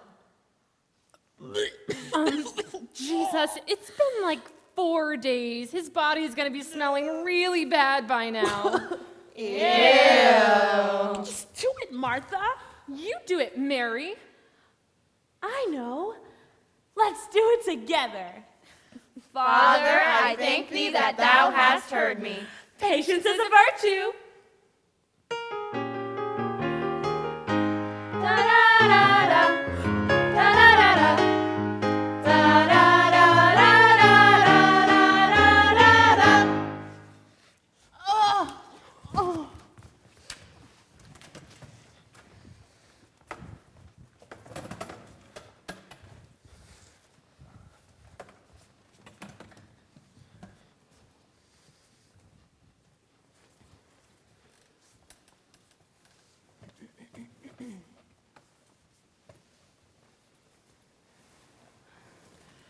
Has a woman in your life, other than someone in your family, ever made a major sacrifice for you?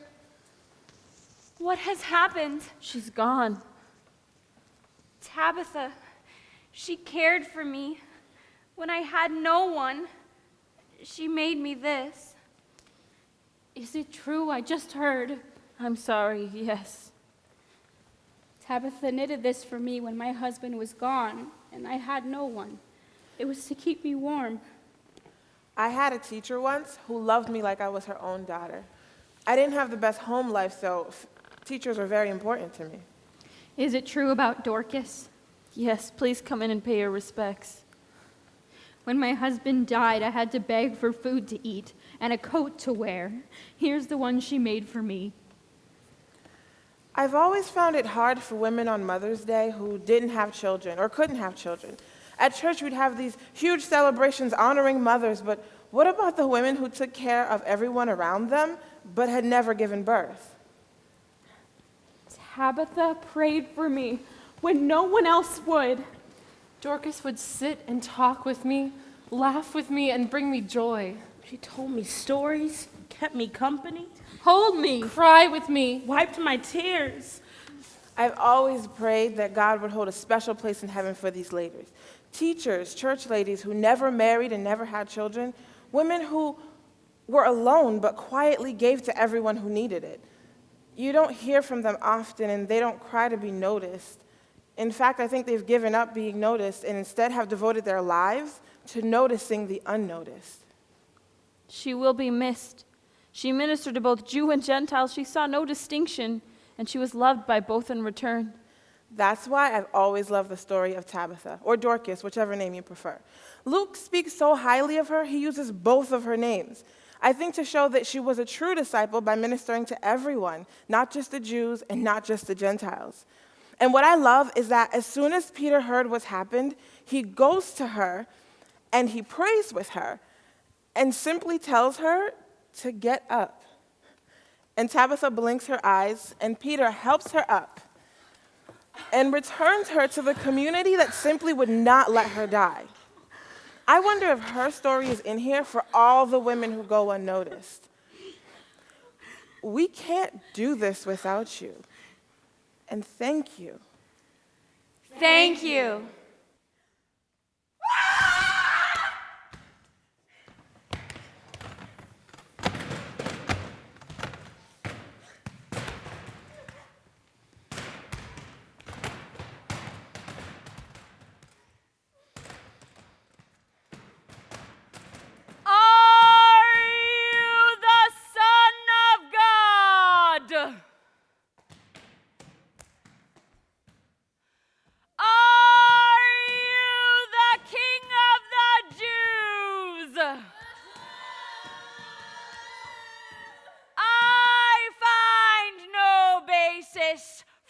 Charge against this man.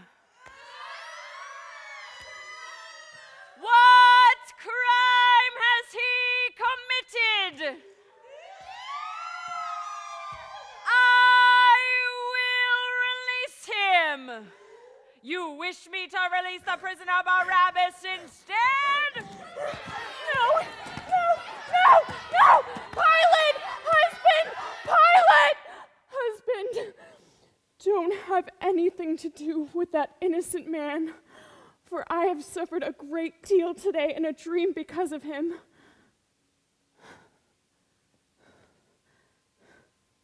I am innocent of this man's blood. It is your responsibility. Take him away to be crucified and release the prisoner Barabbas instead.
When I think about the women that are named, I also think about the women that are not named or even noticed or mentioned at all. Just think about the women the Bible says were at Golgotha, weeping and watching the crucifixion from afar. All the women who had been touched and healed. And the women at the tomb on Easter morning, over and over, Jesus revealed himself to women. I feel like the women in the New Testament were calmer somehow. Yeah, and stronger too. I mean, they spoke their minds more. And look at Lydia. She had her own business. So what was different? Jesus. They had hope. They finally had a place. We've been talking about how women weren't seen or weren't heard or were even used for their bodies, but Jesus elevated them. He gave them status. Oh my world, listen to what I have seen and heard. This is Anna. I have just come from the temple where a young woman and her babe were practicing the purification from birth. She's old. I've just come from the temple. Extremely old, 105 probably. I have just come from the temple where a young woman She's a human being, not a troll. And my dears, my blessed world, Much better. the day I thought would never come is here, the Messiah. Anna's not someone you hear a lot about, but she's in there. She wanders into the temple during the ritual for purification when Simeon announces that Jesus is the Messiah. The Messiah, the Messiah. And it is she, Anna, who goes and spreads the news. We are told in Luke that she was married only for 7 years when her husband died. And when she wanders into the temple, she's been 84 years a widow. What must it have felt like to be alone for so long and then one day, led to the temple for a ritual that was already going on, that had nothing to do with you, but would change your life forever? Alone for 84 years. She's like Naomi the sequel. And what I love but hate that doesn't get taught is that at the exact moment that Jesus is announced to be the Messiah, a woman is present and goes and spreads the news. The men may have written the books, but it was the women who people got their news from. It probably made those 84 years living without purpose finally make sense. I don't know how she hung in there. And later, at the well, it's a woman that Jesus reveals himself to. A Samaritan woman and a prostitute, no less. Probably the exact last person that anyone in society would ever have expected the Messiah to pay attention to. Just think of all the women who spread the gospel after Jesus left. The women we wouldn't know about if Paul hadn't mentioned. I feel like the best examples of Christians after Jesus died were women. And who are the women Paul mentions as faithful? Priscilla, Claudia, Eunice, Lois. Thank you. Wait, were there any questionable women in the New Testament? Well, there is if you count Herodias. Herodias. And her daughter, Salome. Salome. Mother! Father said he would give me anything I ask for. What should I ask for, oh dear mother? I want John the Baptist's head cut off and delivered on a plate. But Father will not like that, dearest mother. He insults my marriage. He must die. Well, maybe you shouldn't have married your husband's brother. Salome! I'm sorry. I will ask Father to kill preacher John the Baptist. But I guess all in all, most of the questionable women were in the Old Testament, which I think says a lot about when women were given notice and status. They didn't have to rely so much on things like deceit to get what they need. I mean, at least that's how I look at it. I wonder what the women of the Old Testament would say if they had a chance to speak today. Shall we? We shall. Okay, so we'll team up. I just need a last. Oh, and I'll be the one. I need a partner. I am your partner. Can I be first? Yes. Okay, let's do it. All right, so you're going to I was thinking about people who need partners and they would need to. Okay. Interrogation. Can you be? I'll be Jezebel. And Deborah. You're interrogate me first. And I'll sit here. Okay. Queen. Oh, you're gonna be Yeah, I'll be Jezebel. Okay. Go for it. Go for it. Okay. Dun dun. So I hear you're called Jezebel, Yeah, what of it? Queen of Israel, old Ahab's wife. I see you done your research. Good for you. You think this is a game, Missy? You think bringing your idol Baal here is gonna get you a good name in the good book? Hey, if you'd have had a husband like mine, you'd have done all I did. You think I wanted to be queen of Samaria alongside old Ahab? You should have seen him crying like a baby. Naboth won't give me his vineyard. Naboth says this is his daddy's land. Who would listen to a king like that? What would have become of our country? So you're saying that if Ahab would have done what he was supposed to do as a king, you wouldn't have been pushed to the brink? That's what I'm saying. Then why is it that you killed all the Lord's prophets and threatened Elijah enough to make him scared for his own life? And worse, you demanded people practice idolatry instead of worshiping God. You're gonna blame that on your husband too, huh? Nope, that I pretty much did on my own. Power to women! Not so fast, Missy.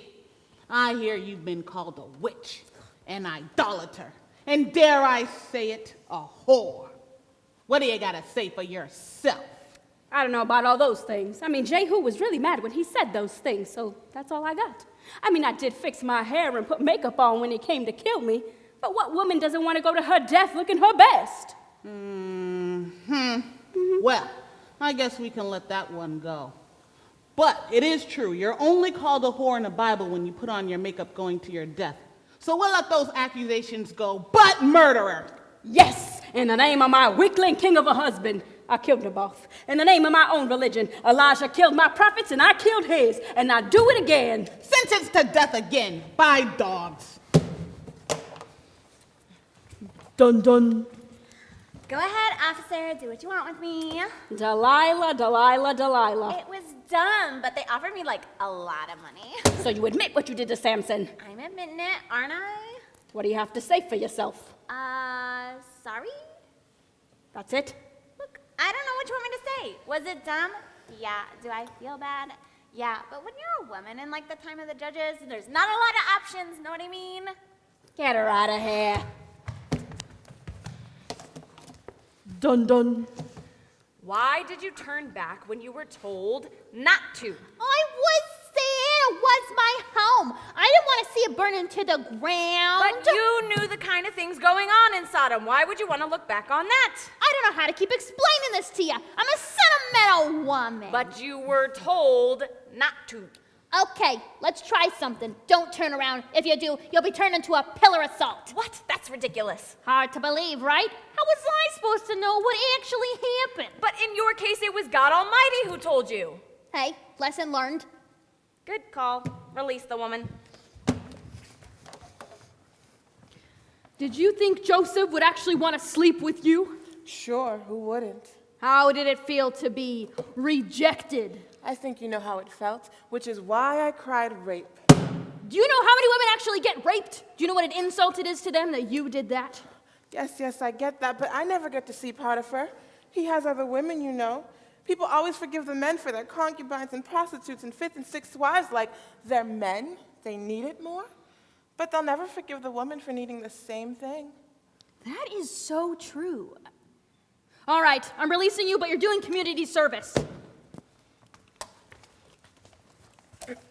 Dun dun. Who's this? This is Deborah. She's my lawyer. That's right. I extol Jael above all women. But she stabbed a man in the temple with a tent peg and a hammer. It's Barak's fault. Jael, don't speak. Let me do all the talking. It's Barak's fault. How so? Well, Barak asked me for help in defeating the leader of Jabin's army, Sisera. Jael. I told Barak that I would arrange for his success in battle, but he said he was too afraid and he wouldn't go unless I went with him. Go on. So I told him I would go with him, but that if I did, it would be a woman to claim the life of Sisera instead of him. Sisera! I see. And Jael's that woman. Exactly. Jael? She seems remorseful. Well, why should she be? She fulfilled God's wishes. She's the most blessed of all the tent-dwelling women. She used her skill to defeat the leader of Barak's army and prove that he should have had faith in what I said I would do in the first place. Let this be a lesson to all men. All men. All right, released. Dun dun. I've said all that I can say. Please forgive me.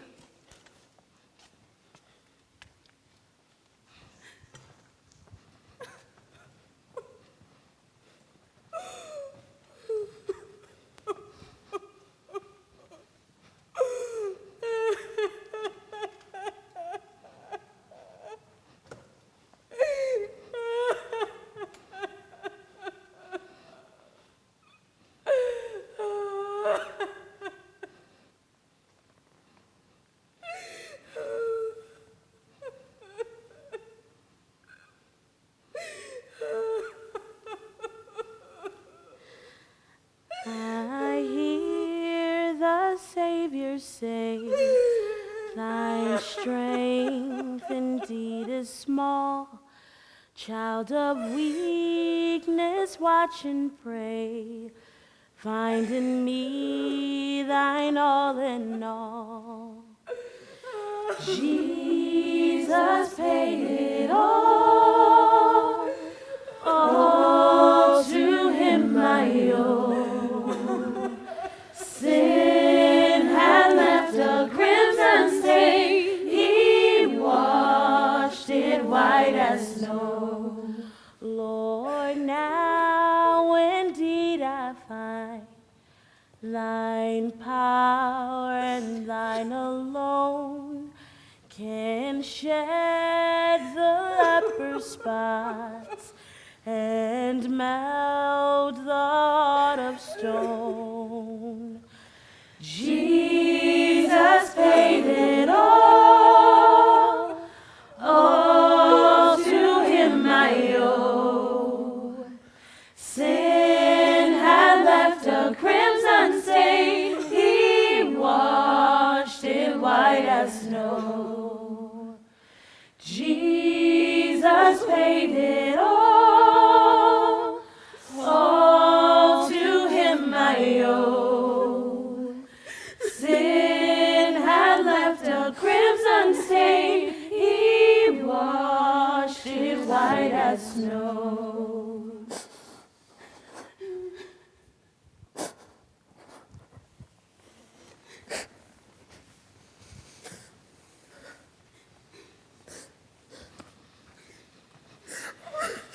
Mary Magdalene.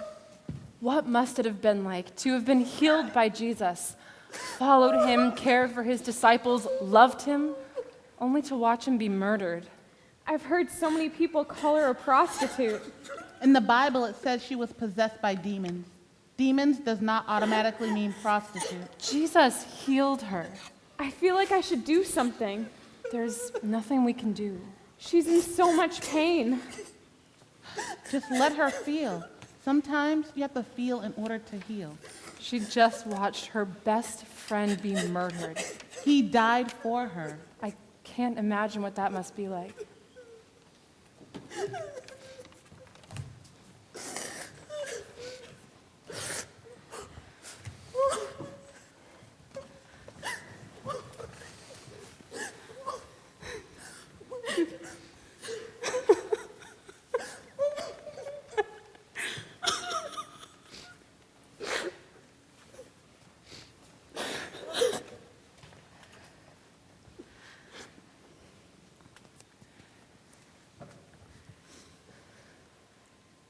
When I think about my misconceptions of what it means to be a Christian woman, I think it all comes from my mother. From the moment my father got his first church, it was like she lost a piece of herself. You know what I mean? She was expected to be at church every waking moment and have babies and host parties, the whole thing, but mostly take a back seat to everything my father needed of her. And my father's a great guy, don't get me wrong, but it's like the Bible says, wives, submit to your husbands. And I get that the Bible also says, husbands, love your wives and do not be harsh with them. And my father loves my mother and is never harsh with her, but it doesn't change the fact that according to this ancient rule, she has to do whatever he needs of her. even when it's not her. What do you think would have solved this situation for your mother? I don't know. You guys, there are just so many more names. I'm worried we're running out of time. We're just not going to get all their names in there. We're just not. But some of these women have such important stories. They need to be heard. What do you want us to do? I don't know, something. Pokemon rap? Oh, yes. That's a great idea. No, you can't escape. We're going to be partners. It's going to be great. All right, come on, Tara, circle up. All right, here we go. Ready? All right. 1, 2, 1, 2, 3, go. Abihail, Abishag, Abatal, Axa, Ada, Ahinoam, Alai, Asenath, Adara, Adalai, Azabah, Bera, Behemoth, Bilabithia, Candace, Cosby. Gotta name 'em all, Bible women. Our turn. 3, 2, 1, let's go. Damaris, Dinah, Eglah, Elisheba, Eva, Ephrath, Eunice, Odaya, Gomer, Haggith, Hamaluk, Hamatal, Hazalapani, Halahapsabab, Hodesh. Go, girl. Gotta name 'em all, Bible women. 1, 2, 1, 2, 3. Hodai is my Polga, Hulda, Hushim, Iska, Jechalai, Jedediah, Jehoiada, Jehoshaphat, Jemima, Jeriah, Jerusha, Joanna, Jochebed, Julia, and Junia. Yeah. Gotta name 'em all, Bible women. You ready for this? Let's do this. 3, 2, 1, let's go. Karen, Hepta, Karen, Keziah, Luz, Ruha, Lydia, Make, Mahala, Mala, Mary, Mary, Mary, Mary, and Mary. They trip ahead of all Mary, Rabina. Gotta name 'em all, Bible women. Not myself. Alright. Mika, Mega, Neva, Era, Noah, Noah's wife, over Phoebe, Priscilla, Pua, Rachel, Rebecca, Ruma, Safira, Shira, Shulama, Super Susanna. Gotta name 'em all, Bible women. All of us. 3, 2, 1, let's go. Siddiqui, Tamar, yes, that's right, another one. Timnah, Tirzah, Zeresh, Zariah, Zillah, Zilpah, Zipporah, Dun, and all the wives and daughters who are gonna have a name. Jesus' genealogy is traced all the way back to Sarah, who did not have enough faith. To Tamar, who had to lie and pretend to be a prostitute to get pregnant. To Rahab, a prostitute who protected men who were not from her own country. To Ruth, a foreigner in a foreign land. To Bathsheba, just a woman. From the beginning of his life, Jesus revealed his true identity to women. From Anna, who announced his presence as the Messiah. To the woman at the well who had many husbands. I'm sorry, can I interrupt for just a second? I know we're almost at the end, but if not now, when, right? Yeah. Sorry. Safe place? Safe place. Okay. I have always identified with the Samaritan woman at the well. I feel like I have to hide, and I only find Jesus when I'm alone. I mean, she went to the well in the middle of the day because she knew no one would be there. People usually went to the well in the cool of the morning and the evening, and maybe she just didn't want to deal with people looking at her and whispering about her. And I'm stalling. This is really hard. Okay, I'm just going to say it.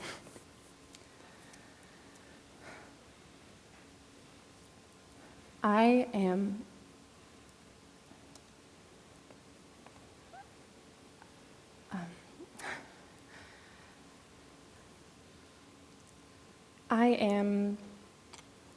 happy. And I feel pretty secure in myself in being happy.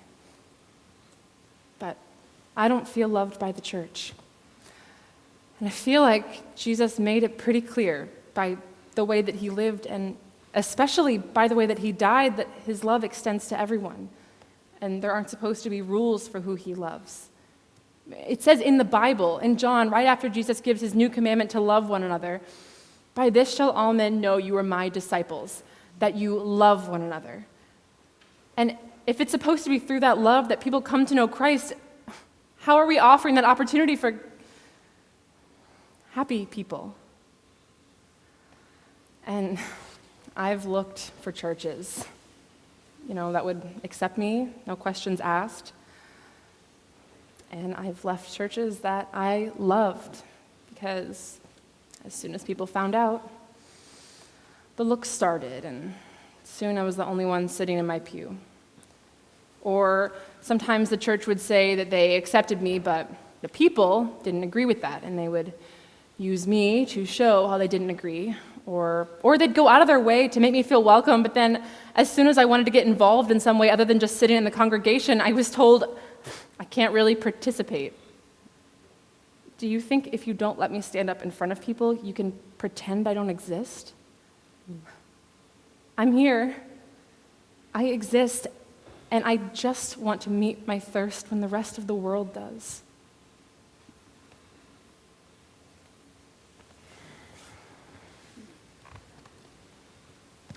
I've been accused of being happy. Listen to me, accused. I don't have language for it except in the negative. I'm single and I don't fit this stereotypical image of a female, so people try to figure out what's really going on, and then I get ostracized once they've made it up in their minds that I'm happy.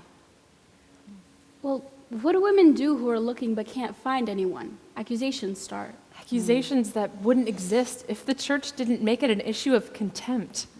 Instead, the fact that being happy is so unacceptable means that many women rush into marriage with someone who may not be right because they're afraid of the rumors. Yeah, like when I graduated college, I found a guy to be my roommate. But of course that was wrong because I was giving off the appearance of sin. So I kicked him out and found a woman to room with, and you wouldn't even believe how fast the rumors started. It seems like if you're a woman in the church who is strong and outspoken and independent, or just single, you run the risk of the most feared label out there. Lesbian. I mean, until Christians actually do what Jesus did, sit with us, get to know us, make us a safe place, how can anyone claim to be living up to Christ's standards? Do men go through the same thing, I wonder? I wonder. Remember, talk back afterwards. It's a safe place.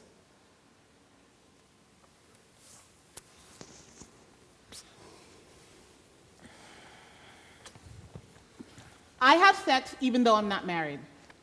Congratulations. It felt good to get that out there.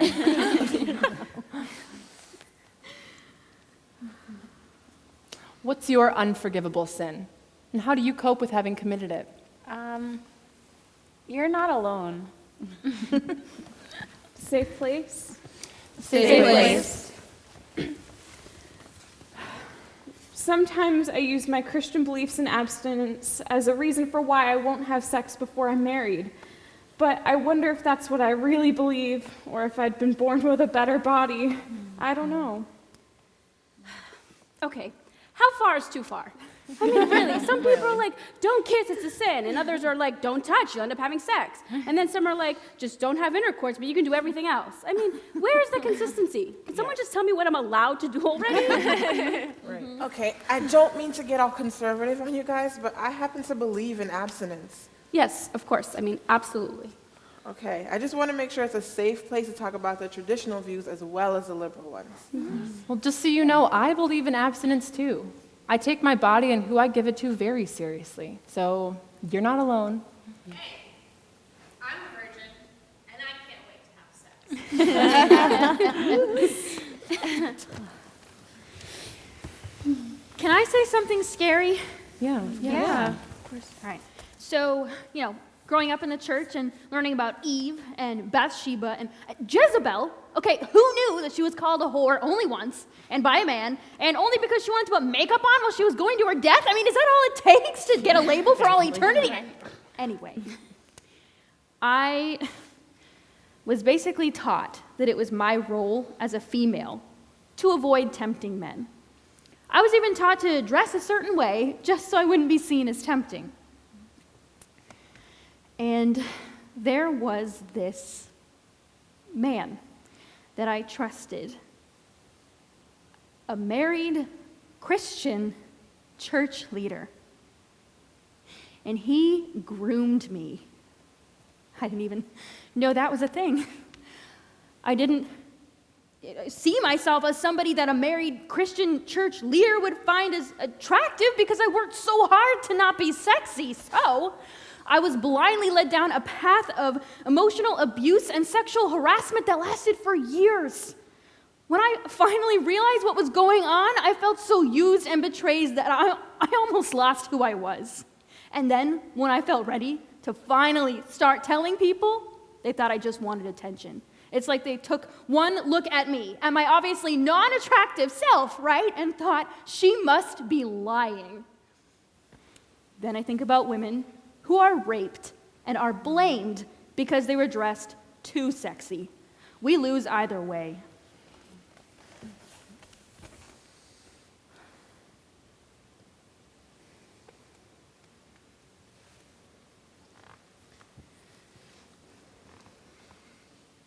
So I struggle with suicide. I don't know why. But okay, I'm being honest. It's like you said, there's this subtle message in the church that you're supposed to be a certain way, and if you're not, then something's wrong with you. And when you live your life thinking that something's wrong with you, it messes you up, you know? Are you saying that that's the church's fault? No, not at all.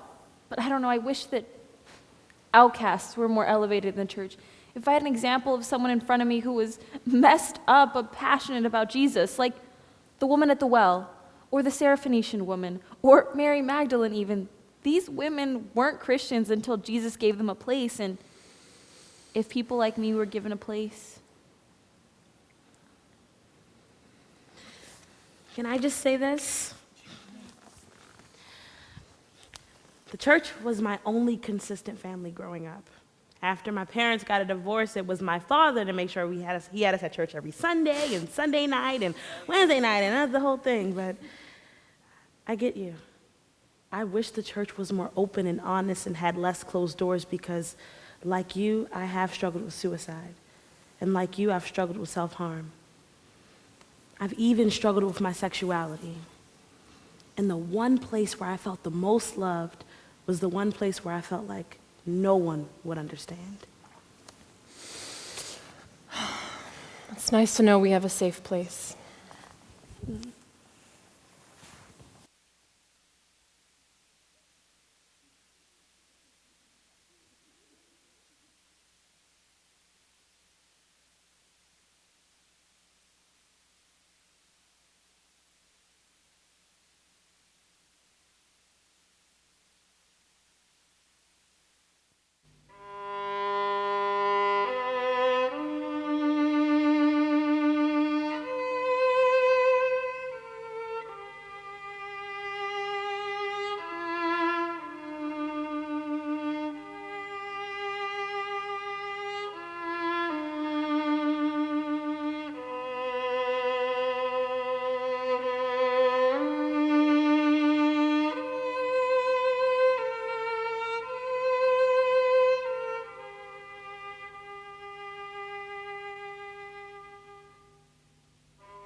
Matthew 1:15 and 16. Elihud, the father of Eleazar, Eleazar the father of Mattan, Mattan the father of Jacob, and Jacob the father of Joseph, and Joseph, the husband of Mary, and Mary, the mother of Jesus, who was called the Messiah. Mary is pondering so many things in her heart as she travels to see Elizabeth. The only other woman who knows what it's like to be pregnant when you shouldn't be. And have the world shun you for it.